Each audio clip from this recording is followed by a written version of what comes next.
आणि ऑपरेशन टायगरमध्ये ओमराजे निंबाळकरांच्या भूमिकेकडे सगळ्यांचं लक्ष होतं। त्यांनी शिंदेंच्या शिवसेनेत जाण्याचा निर्णय घेतलाय आणि त्या पार्श्वभूमीवर ओमराजे निंबाळकर हे नामचीन गद्दार आहेत अशी टीका खासदार संजय राऊतांनी केली आहे।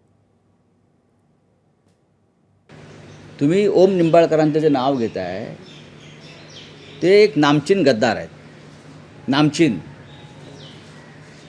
त्यांच्या बरोबरचे जे इतर लोक आहेत ते सुद्धा नामचीन गद्दार आहेत।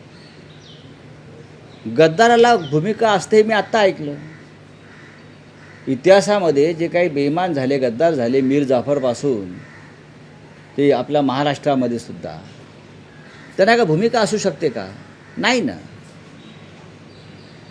जर महाराष्ट्राच्या स्वाभिमानाची कोणाला चिंता असेल तर या गद्दारांना गद्दारच म्हटलं पाहिजे, बेईमान म्हटलं पाहिजे, महाराष्ट्राचे शत्रू म्हटलं पाहिजे।